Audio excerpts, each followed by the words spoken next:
자, 오늘은 희생이라는 제목으로 함께 말씀을 나누도록 하겠습니다. 최근 방영된 드라마 중에 폭삭 속았수다라는 드라마가 있습니다. 혹시 보셨나요? 못 보셨나요? 보신 분들도 계시고 또 못 보신 분들도 계실 텐데, 내용은 이렇습니다. 제주에서 태어나서 평생을 그 제주도에서 살아온 이 애순이라는 여자의 인생을 그린 드라마입니다.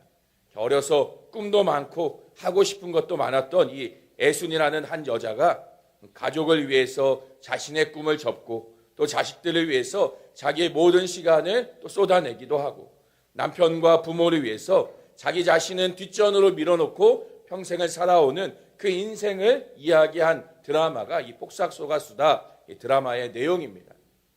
여자라서 많은 희생과 포기를 하며 살았던 그 과거 시대의 모습을 그리고 있는 것이죠. 또 어머니가 되어서는 가족과 자녀들을 위해서 희생하며 살아가는 그 모습을 드라마에서 보여줍니다.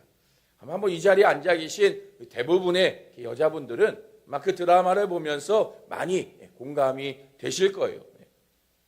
안 되시면 젊은 겁니다. 안 되시면 아직 젊은 세대이신 거예요.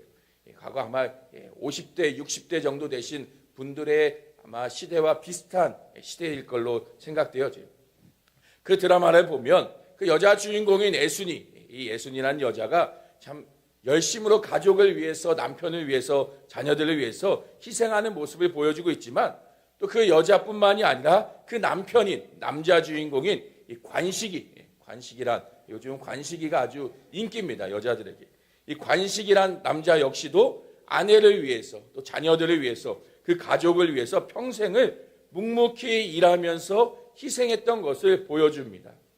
또 그 남편만 그랬냐? 자녀들 역시도 부모의 것에는 물론 비할 수는 없지만 자녀들 나름대로 부모를 위해서 또 형제들을 위해서 희생하면서 살아가고 있음을 드라마 가운데에 그리고 있습니다.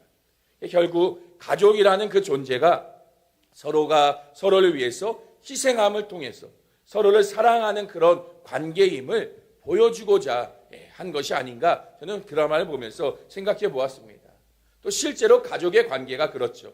아내나 남편이나 부모나 자녀나 그 형제들 간에도 사실 모두가 희생하며 서로를 사랑 안에서 함께 살아가고 있는 것이죠. 물론 그 정도의 차이는 물론 각각 다 다르지만요.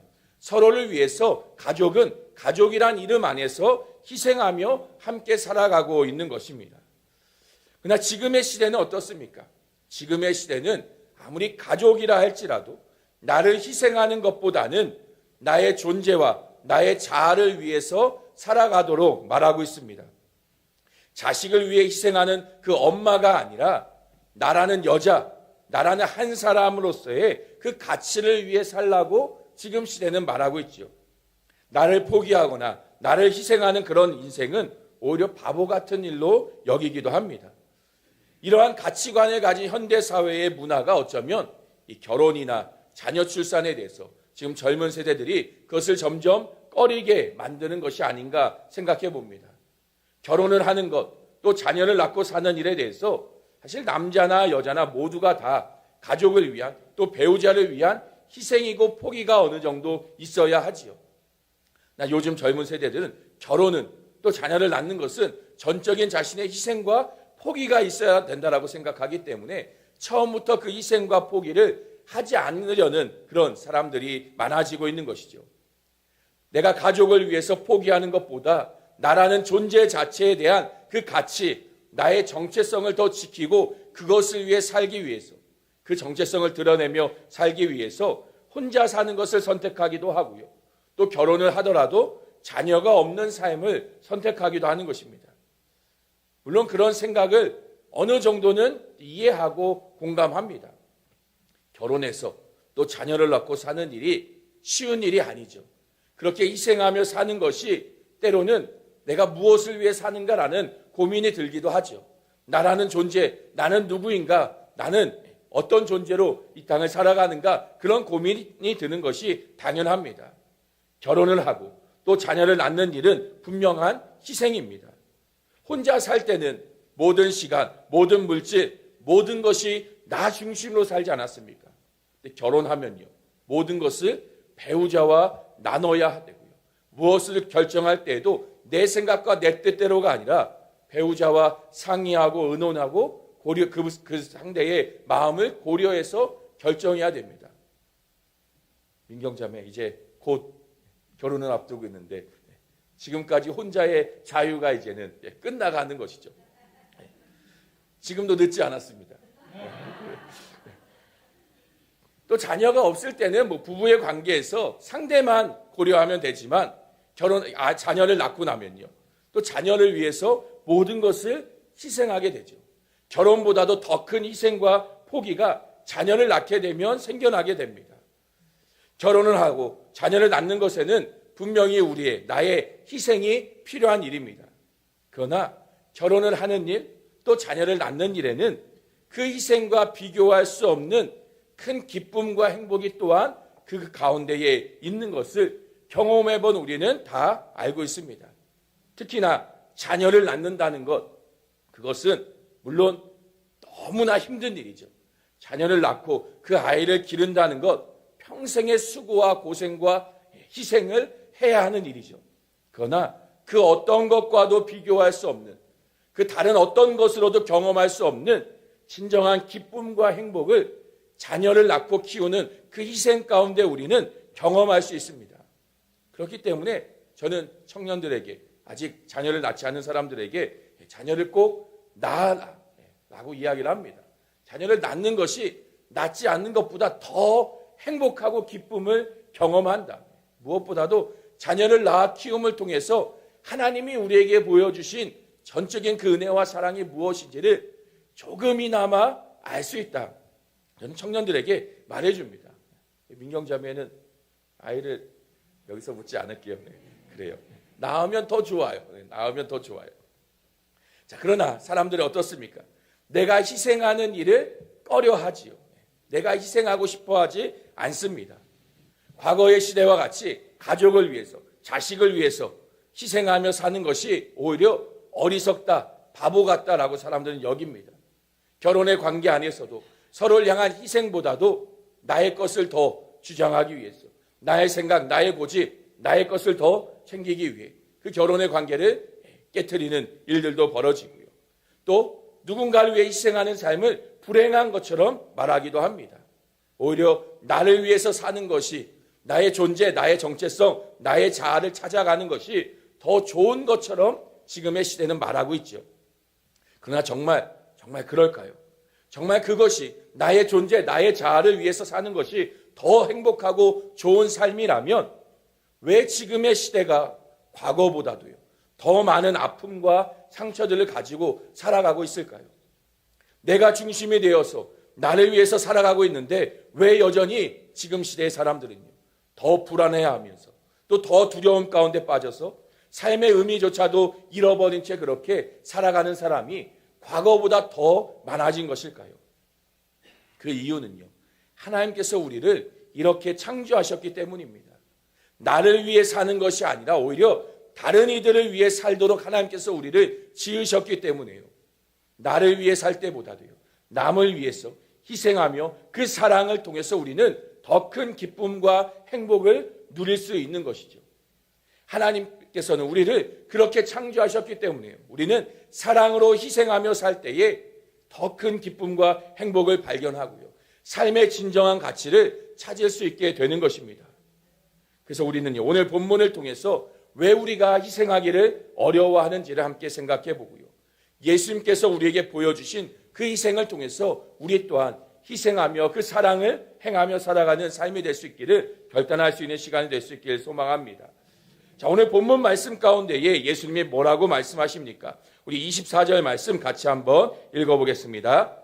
내가 진실로 한 알의 밀이 땅에 떨어져 죽지 아니하면 한 알 그대로 있고 죽으면 많은 열매를 맺느니라. 자, 한 알의 씨앗을 심으면 거기서 싹이 트고 열매를 맺습니다. 또 그러나 씨앗을 심는다고만 해서 다 열매를 맺는 게 아니죠. 심겨진 그 씨앗이 죽음으로써 거기서 싹이 트고 나오게 됩니다. 이건 당연한 자연의 법칙이죠. 처음 심은 그 씨앗의 본래의 모습이 없어져야 그 안에서 싹이 나오며 그 본래의 씨앗이 죽어져야 거기서 싹이나 열매를 맺을 수 있습니다. 심었던 씨앗의 그대로 그 모양이 그대로 땅속에 있다면 아무 일도 일어나지 않지요. 많은 열매를 얻기 위해서는 한 알의 그 씨앗의 죽음이, 그 희생이 필요한 것이죠. 그러나 우리는 어떻습니까? 우리는 내가 죽고 싶어 하지 않습니다. 내가 희생하고 싶어 하지 않습니다. 누군가 나를 위해 희생하기는 원하지만, 누군가 나를 위해 죽어주기는 원하지만 내가 그렇게 하고 싶어 하지는 않는 것이 솔직한 우리의 마음이지요. 왜 그렇습니까? 그것이 바로 죄인된 우리 인간의 본성이기 때문입니다. 죄는 자기 중심성입니다. 나를 더 사랑하고 나를 위하고 나를 높이고자 하는 그 마음, 이것이 죄의 본질인 것이죠. 자, 처음 이 땅 가운데 생겨난 그 죄, 그 범죄한 이유가 무엇이었나요? 아담과 하와가 선악과를 먹은 그 죄의 그 시작, 그 마음의 근원이 무엇이었나요? 하나님과 같이 되고자 한 것이지요. 그 말은 내가 주인이 되고 싶고요. 내가 가장 높은 자리에 올라가고 싶고 나라는 존재를 드러내고자 한 것이 하나님과 같이 되고자 한 그 마음이었습니다. 그리고 그것이 바로 죄였던 것이죠. 죄가 있기 전에 사람의 모습은 어땠을까요? 아담은 하와를 위해서 자신의 갈빗대 하나를 내어주었죠. 물론 하나님이 이 아담을 잠들게 하셨고 그 갈빗대를 취하셨지만 아담이 그것을 몰랐던 것이 아닙니다. 그럼에도 그 여자의 존재를 보았을 때에 그 여자를 향해서 너는 내 갈빗대 내가 희생하여서 생겨난 존재라고 말하지 않습니다. 그저 그 여인을 사랑하고 받아주지요. 자신이 희생하였지만 그 희생을 그 여자에게 드러내거나 말하지 않아요. 내가 희생한 대가를 요구하지 않습니다. 이것이 처음 창조되었던 희생을 기쁨으로 행하였던 사람의 모습이죠. 근데 죄가 있고 난 이후에 어떻습니까? 홍수 사건 이후에 사람들은 탑을 쌓기 시작합니다. 그 탑을 쌓은 이유에 대해서 창세기 11장 말씀에는 우리 이름을 내기 위해서라고 말합니다. 그 탑을 쌓는 이유는 결국 나를 높이고 나를 자랑하고 나의 이름을 위해서 그 탑을 쌓기 시작한 것이죠.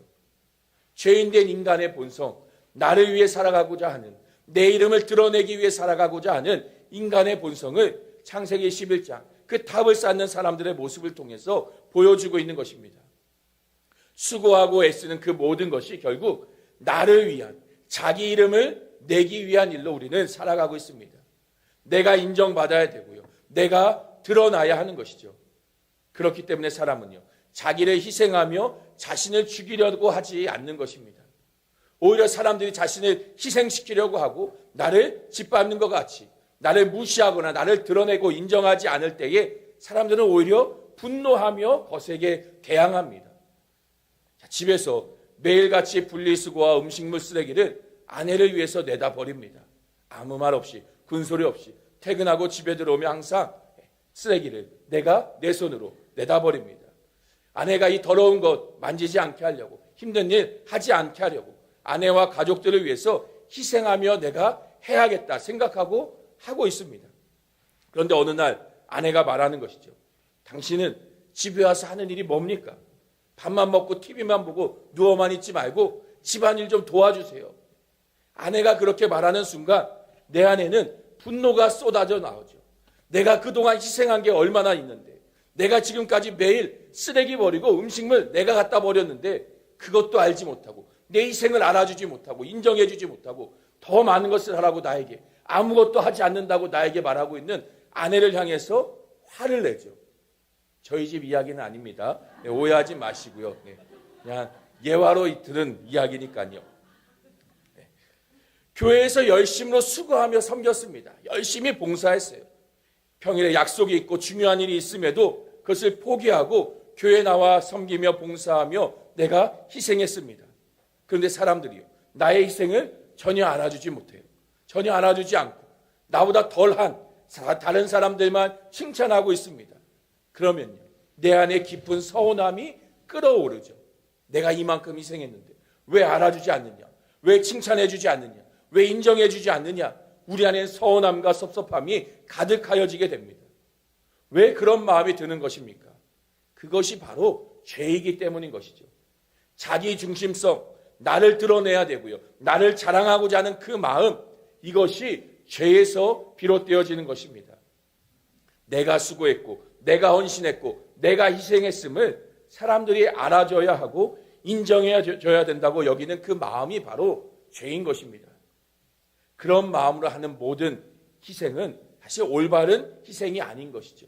그것은 결국 나를 자랑하기 위한 나의 의로운 행위일 뿐이지 그것을 희생이라고 말할 수는 없습니다. 진정한 희생은요, 자기를 드러내는 것이 아니라 오히려 자기를 비우는 것입니다.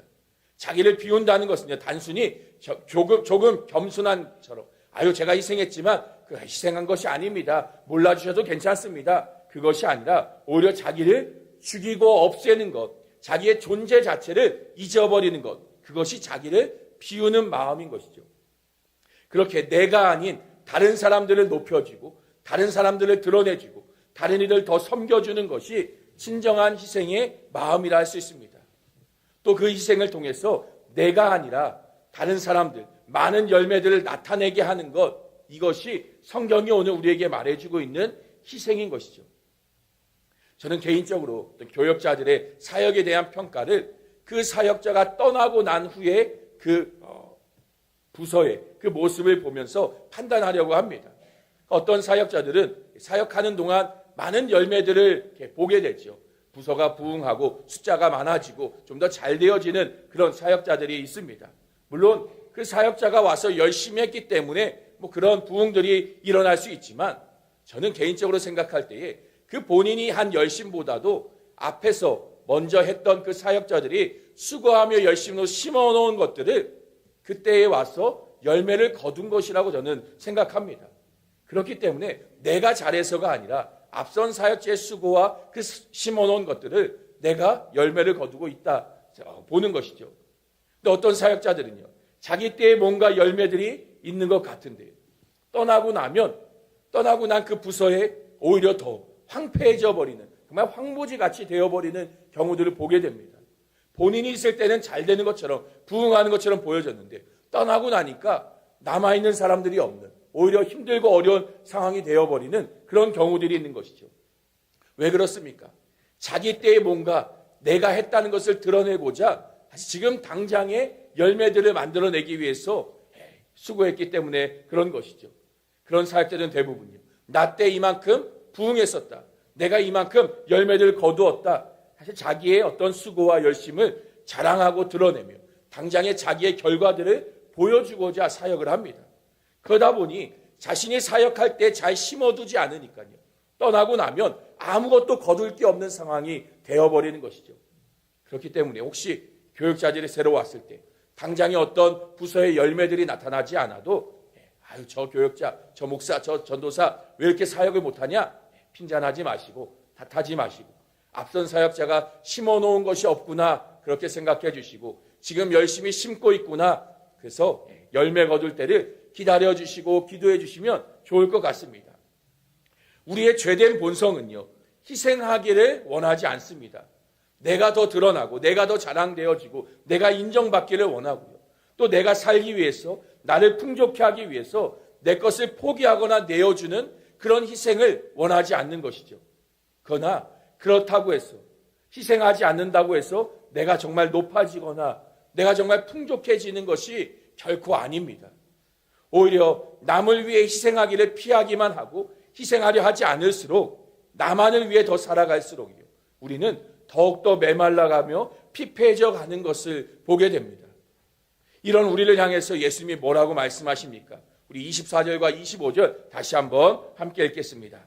내가 진실로 너희에게 이르노니 한 알의 밀이 땅에 떨어져 죽지 아니하면 한 알 그대로 있고 죽으면 많은 열매를 맺느니라. 자기의 생명을 사랑하는 자는 잃어버릴 것이요, 이 세상에서 자기의 생명을 미워하는 자는 영생하도록 보전하리라. 아멘. 지금 예수님 뭐라고 말씀하십니까? 우리에게 죽어야 한다라고 말씀하십니다. 죽어야 사는 것이라고, 먼저 죽지 않으면 열매도 없다라고 말씀하십니다. 이것이 하나님 나라의 방법인 것이죠. 하나님께서 창조하신 세상의 섭리가 이렇습니다. 죄인된 우리가 보기에는 이것이 거꾸로 된 잘못된 것처럼 보여지지만요, 이것이 본래 창조하신 세상의 방법이고 하나님의 질서인 것입니다. 죽어야, 하나님의 미랄이 죽어야, 나의 생명을 드려야 더 많은 열매들로 더 풍성하게 거두어지는 것, 이것이 세상의 섭리이고 하나님의 방법인 것이죠. 죄인된 우리가 그 질서를 따르지 않고 살아가고 있는 것입니다. 그래서 예수님은요, 이러한 하나님의 나라의 방법을 보여주시기 위해서 이 땅 가운데에 오셨습니다. 예수님은 우리에게 그저 희생해라 명령만 하시는 분이 아니십니다. 하나님의 미랄이 죽어야 열매를 맺는다라는 것을 보여주시기 위해서 예수님은 자신이 먼저 하나님의 미랄이 되어서 땅에 떨어지신 것이죠. 단순히 세상의 비유나 교훈으로 오늘 본문의 말씀을 하고 계신 것이 아닙니다. 예수님은 자신이 나아가실 그 삶과 죽음, 자신이 가실 그 길을 지금 제자들에게 말씀하고 가르치고 계신 것이죠. 그래서 예수님은요, 23절에 이렇게 말씀하십니다. 우리 23절 같이 함께 읽겠습니다. 예수께서 대답하여 이르시되 인자가 영광을 얻을 때가 왔도다. 지금 예수님 뭐라고 말씀하시나요? 영광을 얻을 때가 왔다라고 말합니다. 영광의 때가 왔습니다. 우리가 영광이라고 하면 어떤 것을 생각하시나요? 보통 영광이라고 하면 어떤 찬란하고 위대한 모습, 어떤 승리하는 그런 모습을 우리가 떠올리게 됩니다. 그런데 지금 예수님이 말씀하시는 영광은 사실 그런 모습과는 거리가 있습니다. 예수님이 말씀하신 그 영광, 이 영광의 때가 되었다라고 하시면 지금 자신의 그 십자가의 죽음이 다가왔음을, 십자가의 죽음의 때가 되었음을 말씀하고 계신 것이죠. 십자가의 죽음, 그것은 사실 세상 사람들의 눈에 보기에는 영광의 자리가 결코 아닙니다. 가장 비참한 자리이고요, 가장 수치스러운 자리가 십자가의 죽음의 자리입니다. 십자가에서 죽는다는 것은요, 당시 시대에는 실패한 죽음이고요, 저주받은 죽음이라 여겼습니다. 그런데 왜 예수님은요, 그 십자가의 죽음을 영광이라고 말씀하고 계십니까? 그것은 바로요, 예수님은 자신의 죽음을 통해서 수많은 생명을 구원하심을, 하나님의 그 방법과 구원의 역사를 알고 계셨기 때문인 것이죠. 마가복음 10장 45절에 예수님은 이렇게 말씀하십니다. 우리 같이 읽겠습니다. 인자가 온 것은 섬김을 받으려 함이 아니라 도리어 섬기려 하고 자기 목숨을 많은 사람의 대속물로 주려 함이니라. 아멘. 예수님은 자신이 이 땅에 왜 오셨는지를 분명히 알고 계신 분이시죠. 자신의 생명을 내어주기 위해서 많은 사람들의 대속물로, 많은 사람들을 구원하며 생명을 주기 위한 대속물로서 죽기 위해 오심을 아셨던 것입니다.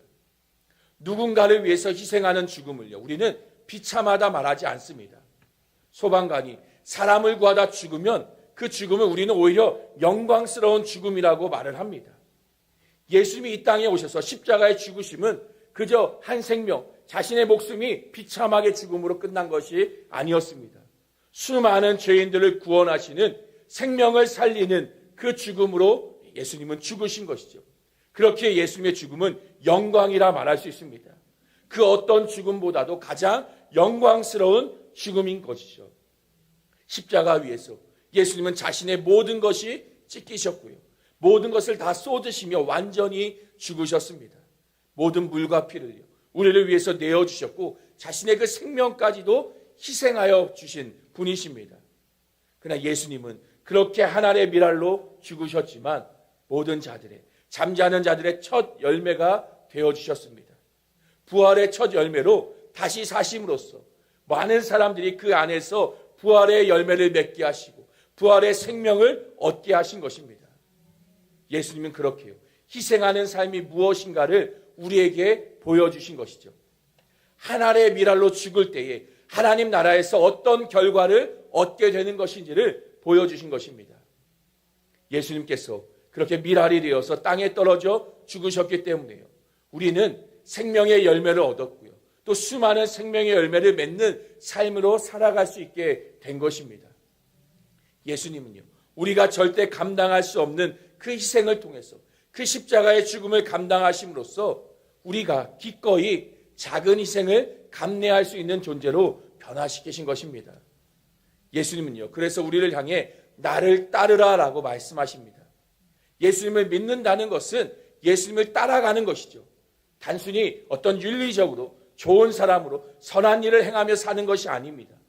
예수님이 가신 그 길을 따라가는 것입니다. 예수님처럼 나를 희생하며 나를 죽이는 그 삶으로 살아가는 것이 예수님을 믿는 삶의 모습인 것이죠. 우리가 희생하며 죽어야 되는 그 자리가 그럼 어디입니까? 그것은 바로 가정에서, 내가 살아가는 가정에서 나는 희생하며 죽어지는 삶을 살아가야 하는 것입니다. 또 내가 일하는 일터에서 나는 희생하며 죽는 삶을 살아가는 것이고요.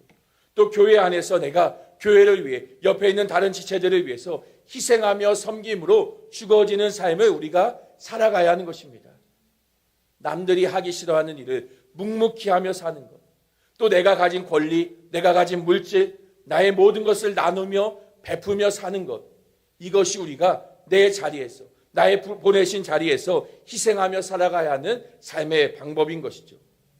우리는 그렇게 내가 있는 모든 자리에서 희생함으로 죽어야만 합니다. 여전히 나를 드러내려 하고 나를 알아달라고 큰 소리치고 계신가요? 아직 덜 죽은 것이죠. 바울은요, 내가 그리스도와 함께 십자가에 못 박혔다, 십자가에서 내가 그리스도와 함께 죽었다라고 바울은 고백합니다. 죽은 자가 무엇을 반응하겠습니까? 죽은 자가 나를 드러내고 자신의 존재를 알리려고 무엇을 할 수 있겠습니까? 사람들이 무시해도요, 사람들이 알아주지 못해도 죽은 자는요, 아무 말이 없는 것이죠. 나를 자랑합니까? 나를 알아달라 소리치고 있습니까? 못 알아준다고 섭섭해하며 서운해합니까? 아직 덜 죽은 것이에요. 덜 죽은 겁니다. 십자가에서 더 우리는 그리스도와 함께 죽어야 하는 것이죠. 그러한 희생은, 그러한 죽음은 억지로 할 수 있는 것이 아닙니다. 그래서 미국의 팀 켈러 목사님은요, 이렇게 말을 합니다. 제가 한번 읽어드리겠습니다. 당신이 복음을 깊이 이해할수록 손해를 두려워하지 않게 된다. 왜냐하면 당신의 생명은 이미 예수님의 희생 속에서 안전하게 감춰져 있기 때문이다. 무슨 의미입니까? 우리가 희생하지 못하는 이유가 무엇인가요? 내 것을 잃어버리는 손해라고 여기기 때문에 희생하지 못하는 것이죠. 나누어주고 베풀어주고 내가 희생하면 나에게 손해이고 내가 잃어버리는 것이다. 내가 죽는 것은 나의 생명을 잃는 것이다 라고 생각하기에 희생하려 하지 않습니다. 희생하고 싶어 하지 않습니다. 그러나 복음은 우리에게 보여주었습니다. 우리의 희생이 결코 손해가 아니라는 것을 보여준 것이죠. 우리의 생명이 그리스도 안에서 안전함을 보여주었기 때문에 우리로 하여금 자발적으로 기쁨으로 그 희생의 자리로 나아가게 만드는 것입니다. 복음이 무엇인가요? 예수님의 그 희생, 그 죽음이 결코 죽음으로 손해로 끝나는 것이 아님을 보여준 것이죠.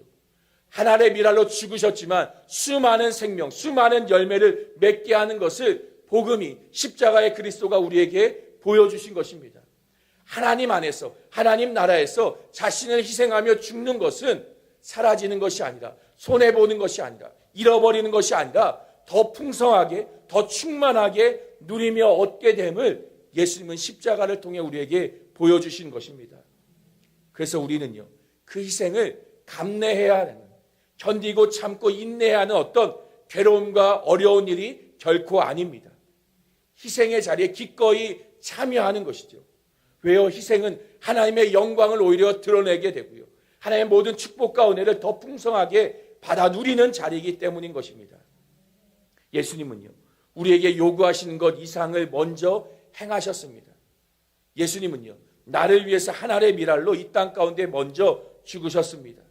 그리고 이제 우리의 삶을 하나의 미랄로 살아가게 하셨습니다. 우리도 이제 나를 죽이는 그 희생으로 오히려 더 많은 열매를 맺는 삶을 살아가야 하는 것이죠. 죽으면 열매를 맺습니다. 희생하면 더 풍성한 것으로 누리게 됩니다. 오늘도 우리가 나를 죽이는 희생을 통해서 하나님 나라의 그 열매를 맺고 하나님의 영광을 나타내는 우리의 삶이 될 수 있길 소망합니다. 각자 보내어진 자리, 가정에서 또 일터에서 또 교회에서 우리가 만나는 모든 이들에게 나의 것을 나누며 베풀며 그들을 위해 희생하며 섬기는 삶을 통해서 내가 죽어지고 하나님의 영광이 더 드러나며 하나님의 생명과 그 축복이 풍성하게 누리며 살아갈 수 있는 우리의 삶이 될 수 있기를 간절히 주님의 이름으로 축원합니다. 자, 우리 말씀을 기억하면서 잠시 함께 기도하겠습니다. 우리를 위해서 그 생명까지도 희생하신 예수님을 따라서 우리도 희생하며 살아가게 해달라고, 우리가 희생하며 살아갈 때에 잃어버리고 손해보는 것이 아니라 더 풍성하게 누리게 하시는 하나님의 은혜와 생명을 경험하며 소망하며 살아갈 수 있도록 그 희생의 삶을 따라가기를 이 시간 우리 같이 함께 말씀을 기억하면서 기도하겠습니다.